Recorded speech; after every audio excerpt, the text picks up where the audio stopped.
नमस्कार दोस्त, मैं सिंहासन कुमार। आज हम लोग पढ़ेंगे दर्पण सूत्र के बारे में। तो दर्पण सूत्र क्या होता है इसके बारे में जानेंगे और दर्पण सूत्र को कैसे प्राप्त करते हैं इसको हम लोग प्राप्त करके आज सीखेंगे। तो हम लोग दर्पण सूत्र जो होता है, अवतल दर्पण में भी दर्पण सूत्र का मान यही होता है 1/v + 1/u = 1/a।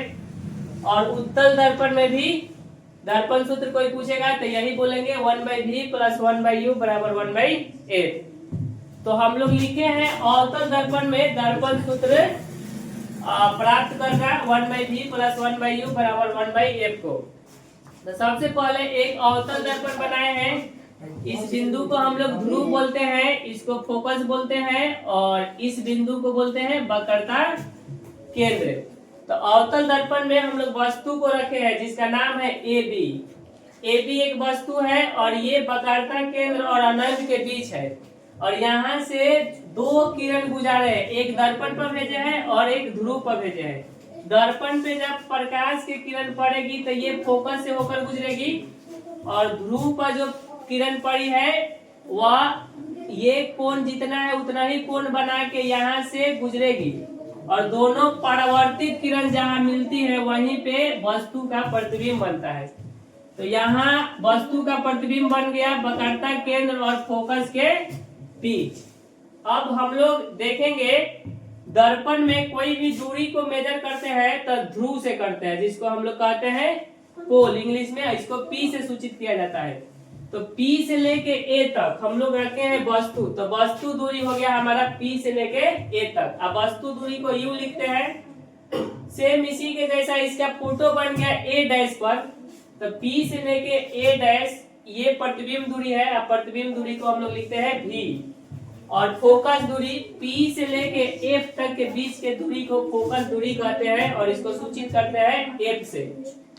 अब हम लोग क्या करेंगे कि त्रिभुज ADP और त्रिभुज A'B' ये आपस में समरूप है। अब कैसे समरूप है तो हम लिख दिए हैं कि एंगल कोई भी त्रिभुज में दो गो कोण बराबर हो जाता है तो त्रिभुज को हम लोग समरूप कहते हैं। ये समरूप का सिंबल है।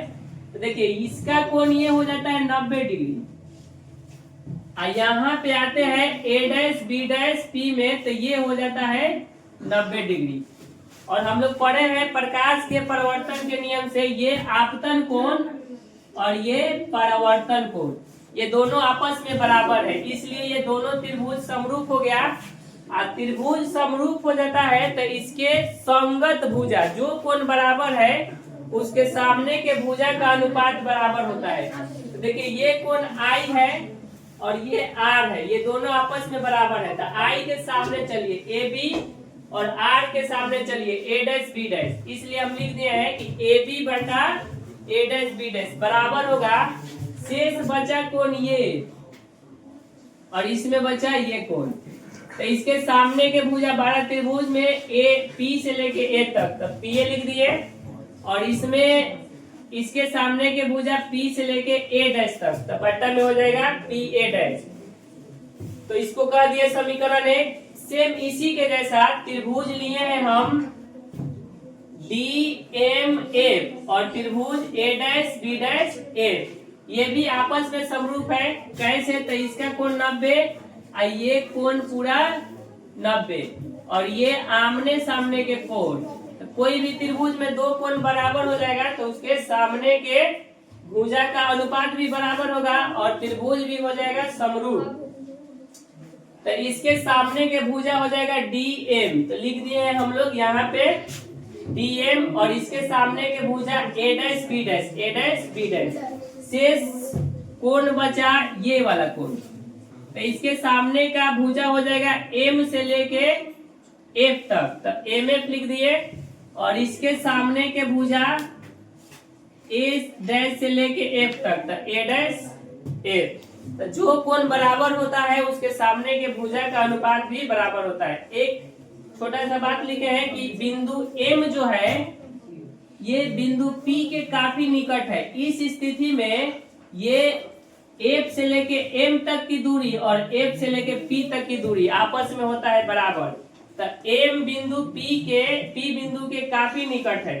तो हम लोग लिख सकते हैं एम से लेके एफ तक की दूरी बराबर होगा पी से लेके एफ तक की दूरी। अब हम लोग क्या किए, यहाँ पे जो समीकरण बनाए हैं ये डीएम है, तो डीएम है तो यहाँ देखिए ए बी डी एम एक आयत है और आयत के आमने सामने के भुजा होता है बराबर, तो डीएम के बराबर हो जाएगा ए बी भुजा, इसलिए डीएम की जगह पे ए बी लिख दिए, ए डैश बी डैश है तो ए डैश बी डैश लिखे, और एम एफ जो है पीएफ के बराबर है, सर एम एफ के जगह पर रख दिए पीएफ, बट्टा में जो है वही लिख दिए, इसको कर दिए समीकरण 2। अब समीकरण 1 को देखिए और समीकरण 2 को देखिए, दोनों का एलएचएस बराबर है इसलिए आरएचएस आपस में बराबर होगा, तो इसका आरएचएस पीए बटा पीए डैश और इसका आरएचएस है पीए बटा ए डैश ए। इसके बाद ये जैसे है वैसे लिखे हैं, पीएफ है तो पीएफ और ए डैश एफ को लिख दिए, यहां से यहां तक की दूरी देखिए। तो हम क्या किए कि P से लेके A डैश लिखे हैं, इसमें से माइनस कर लिए हैं P से लेके A, तब बच जाएगा हमारा A डैश A। और हम लोग पहले से यहाँ लिख लिए हैं कि वस्तु दूरी को U लिखते हैं, तब PA हमारा वस्तु दूरी है, U है, और माइनस कहाँ लिखे हैं तो चिन्ह परिपाटी के अनुसार आपतित किरण के विपरीत दिशा में ये दूरी है इसलिए माइनस लिखे हैं। प्रतिबिंब भी हमारा आपतित किरण के विपरीत दिशा में बना है इसलिए इसको माइनस यू लिखे हैं, और फोकस दूरी भी आपतित किरण के विपरीत दिशा में है इसलिए इसको माइनस लिखे हैं। और ये ए डैश पी प्रतिबिंब दूरी है माइनस, और ये पहले से माइनस है, अब फोकस दूरी हमारा होगा माइनस में तो बन जाएगा प्लस।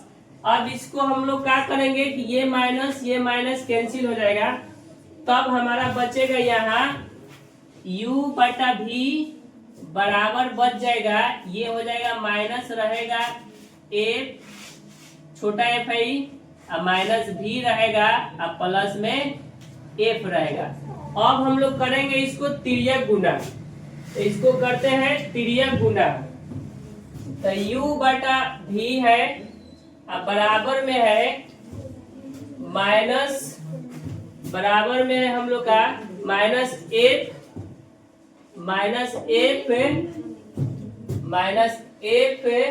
बटा माइनस भी प्लस एफ। अब इसको करेंगे तिर्यक गुना,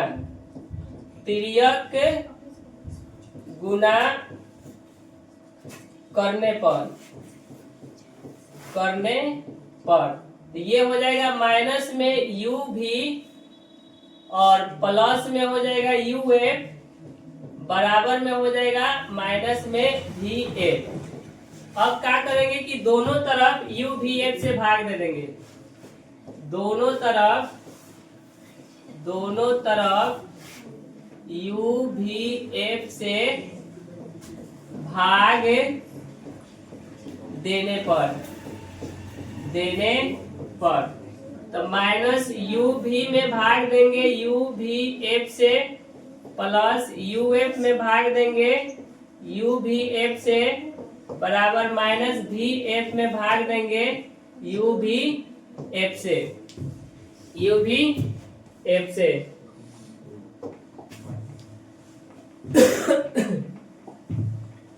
तो ये हमारा u से u कट जाएगा, v से v कट जाएगा, और यहाँ u से u कटेगा, f से f कटेगा, इधर uv से uv कट जाएगा, इधर बच रहा है ऊपर माइनस में 1 अब बट्टा में छोटा f प्लस इधर बच रहा है 1 और नीचे बच रहा है v बराबर हो जाएगा माइनस में 1 और इधर बच रहा है u।